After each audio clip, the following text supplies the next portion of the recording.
Hello friends, कैसे हो? सभी का आदर्श कैरी क्लासेस में बहुत बहुत स्वागत है। दोस्तों, आज की वीडियो में बात करेंगे हम अव्यय। तो फ्रेंड्स, इससे पहले के जो टॉपिक कराए हैं आप लोग दोस्तों प्लेलिस्ट से जा कर के सारे टॉपिकों को कवर कर सकते हो, या फ्रेंड डिस्क्रिप्शन में लिंक होगी, वहाँ से आप जो है अपने नोट्स खुद बना सकते हैं, वो भी टॉपिक वाइज। तो फ्रेंड्स, जो अव्यय हैं वो आपके सुपर टेट हो, चाहे दोस्तों रीट हो, चाहे फ्रेंड्स आप किसी भी एग्ज़ाम की तैयारी कर रहे हैं जिसमें हिंदी आती है, तो फ्रेंड्स अव्यय से क्वेश्चन आपको देखने को मिल जाते हैं। तो दोस्तों, हर टॉपिक से सर्वश्रेष्ठ प्रश्न हैं, तो आप इसके अंदर प्रश्न भी देखेंगे कि एग्ज़ाम में किस तरीके के प्रश्न आते हैं। तो चलते हैं दोस्तों अपने टॉपिक की ओर, अव्यय।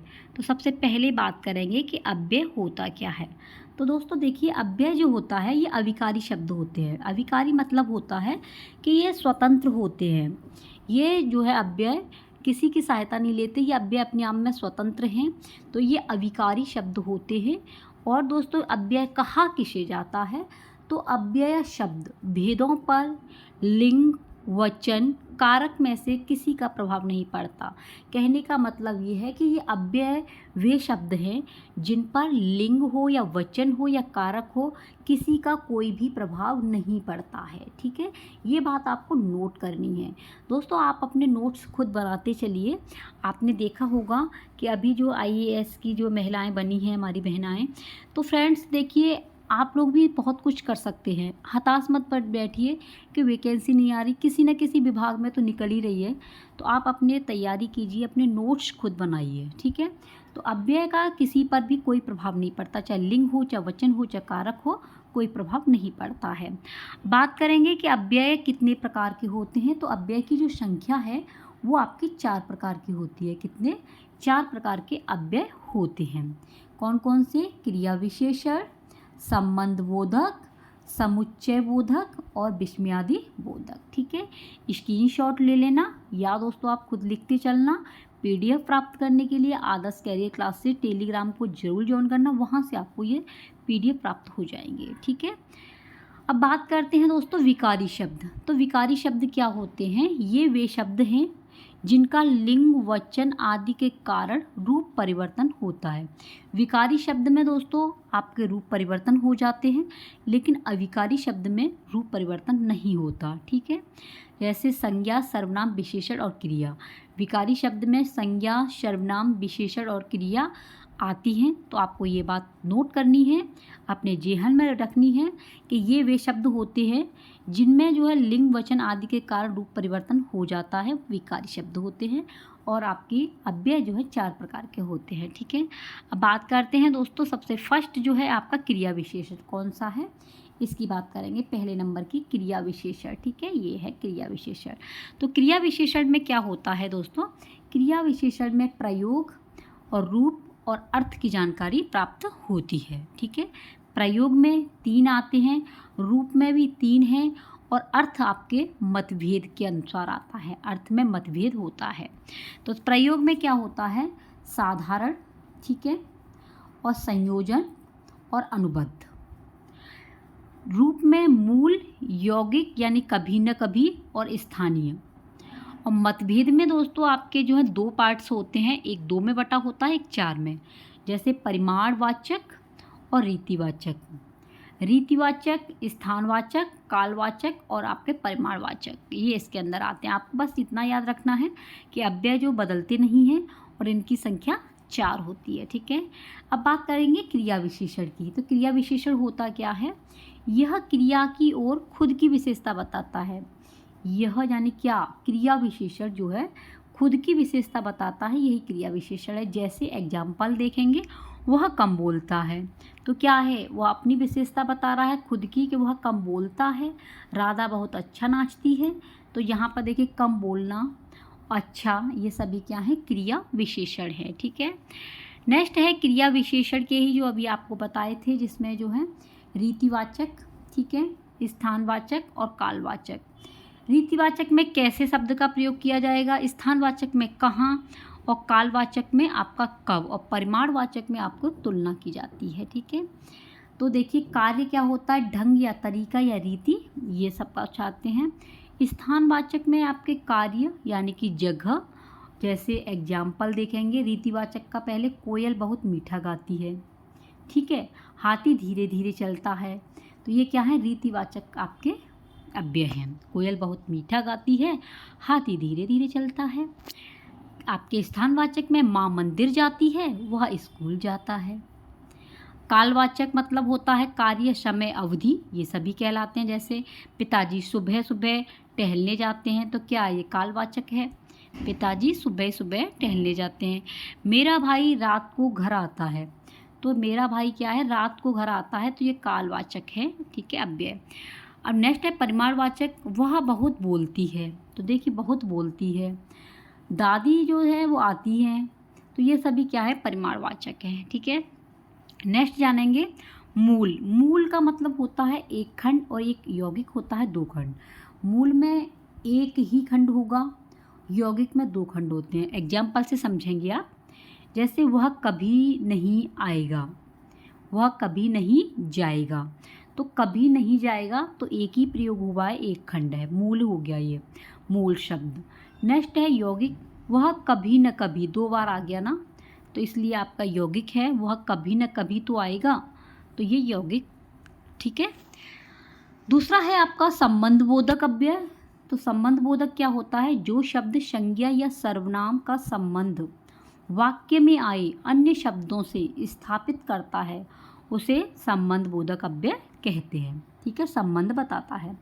जैसे वृक्ष के ऊपर पक्षी बैठे हैं, वृक्ष के ऊपर क्या है, पक्षी हैं, तो ऊपर ही बैठे हुए हैं ना वृक्ष के, तो संबंध है। मकान के पीछे क्या है, गली है, गली का संबंध किससे है, मकान से है, तो इसलिए इसमें संबंध बोधक क्रियाओं का प्रयोग किया गया है। नोट करने वाली बात है, आप इसे नोट कर लेना, ठीक है। अर्थ के आधार पर यह 13 प्रकार का होता है, जबकि प्रयोग तथा उत्पत्ति के आधार पर यह 2 प्रकार का होता है। पहचान कैसे करेंगे, पहचान में इसके पीछे, सामने, ऊपर, पर, बाहर, भीतर, साथ, समेत, बिना, ऐसे शब्द जहाँ भी आपको दिखें वो फ्रेंड्स आपके संबंध बोधक अव्यय कहलाएगी, ठीक है। अगला है आपका समुच्चय बोधक अव्यय, यानी तीसरे नंबर का है समुच्चय बोधक अव्यय। ये क्या होता है फ्रेंड्स, जो शब्द दो शब्दों, दो वाक्यांशों तथा दो वाक्यों को जोड़ने के लिए, दो वाक्यों को जोड़ने के लिए आते हैं, उसे समुच्चय बोधक अव्यय कहते हैं। कहने का मतलब ये है दोस्तों, इसमें दो वाक्य आपस में जुड़ते हैं, ठीक है। आपस में कैसे जुड़ेंगे, देखिए आप एग्जाम्पल से। जैसे राम आम खाता है, राम आम खाता है लेकिन सीता पुस्तक पढ़ती है, देखिए लेकिन आ गया, सीता पुस्तक पढ़ती है, तो दो सेंटेंस आपके जुड़े हुए हैं। 2 और 2 कितने होते हैं, 4, ठीक है। तो इस तरीके के आपके एग्जाम्पल क्या कहलाएंगे, ये आते हैं समुच्चय बोधक के अंदर। नोट कर लेना, जैसे 2 शब्दों, 2 वाक्यांशों, 2 वाक्यों, ये सभी आपके समुच्चय बोधक के अंदर आते हैं। और, एवं, तथा, व या अथवा, बल्कि, मगर, किंतु, परंतु, पर, लेकिन, इसीलिए, सभी जो है वर्ड जो है, सभी वाक्य आपके समुच्चय बोधक के अंदर आते हैं। और दोस्तों समुच्चय बोधक अव्यय आपके 2 प्रकार के होते हैं। समुच्चय बोधक के 2 भेद होते हैं। नंबर 1 होता है व्यधिकरण और नंबर 2 समानाधिकरण, ठीक है। व्यधिकरण आपका 4 प्रकार का होता है, व्यधिकरण और समानाधिकरण, ये दोनों आपके समुच्चय बोधक के आपके प्रकार हैं। लास्ट है आपका विस्मयादि बोधक। तो विस्मयादि बोधक अव्यय क्या होता है दोस्तों, जो शब्द हर्ष यानी कि खुशी, शोक यानी दुख, घृणा यानी नफरत, उल्लास, इच्छा आदि का बोध कराते हैं। विस्मयादि बोधक में हर्ष, शोक, घृणा, उल्लास आदि का बोध होता है, उसे फ्रेंड्स विस्मयादि बोधक अव्यय कहते हैं। जैसे पहचान कैसे करेंगे, ओह, शाबाश, अच्छा, आहा, उफ, वाह, ऐसे शब्द जहाँ भी दिखें वो फ्रेंड्स आपके विस्मयादि बोधक अव्यय कहलाते हैं। एग्जाम्पल देखेंगे, वाह कितना सुंदर दृश्य है, वाह कितना सुंदर दृश्य है, वाह कितनी खूबसूरत लड़की है, तो ये सभी शब्द कहाँ पर प्रयोग होते हैं? विस्मयादिबोधक अव्यय के अंदर। तो ये आपने जाना कि अव्यय किसे कहते हैं। अव्यय दोस्तों आपकी स्वतंत्र होती है, आपका लिंग वचन क्रिया के आधार पर किसी का सहारा नहीं लेती है। और अव्यय दोस्तों आपके 4 प्रकार के होते हैं। कितने प्रकार के होते हैं? 4 प्रकार के। अब जानेंगे इससे रिलेटिव आप क्वेश्चन, ठीक है।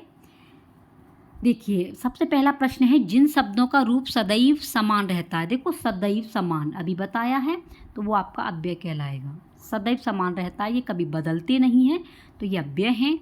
अगला क्वेश्चन है, अव्यय के अन्य किस नाम से जाना जाता है? तो अव्यय को अन्य, अव्यय का जो दूसरा नाम है वो क्या है? अविकारी शब्द। ये भी आपको नोट करना है, आ जाता है कि अविकारी शब्द किसे कहते हैं? विकारी को, अव्यय को, संज्ञा को, धातु को। तो अव्यय का दोस्तों दूसरा नाम जो है अविकारी शब्द है। क्या है? अव्यय का सेकंड नाम, दूसरा नाम, अन्य नाम अविकारी शब्द है। अगला क्वेश्चन है, क्रिया की विशेषता बताने वाले शब्द को क्या कहते हैं? तो जो क्रिया की विशेषता बताते हैं उन्हें क्रिया विशेषण कहते हैं। क्रिया विशेषण के कितने भेद हैं? तो क्रिया विशेषण के दोस्तों 4 भेद हैं। अगला क्वेश्चन है, वह दिन भर काम करता रहा। तो दिन भर काम करता रहा, इसमें रेखांकित दिया गया है, तो इसमें कौन सा जो है प्रयोग किया गया है? तो ये किया गया है कालवाचक। समय के आधार पर तो हो, दिन भर पूरे दोपहर में, तो कालवाचक हो गया, ठीक है। सूरज निकला और पक्षी बोलने लगे। तो देखिए और पक्षी बोलने लगे अभी आपको बताया था, और जो आ जाएं ये समुच्चय बोधक के अंदर हैं, तो ये आपका हो गया B option is the right.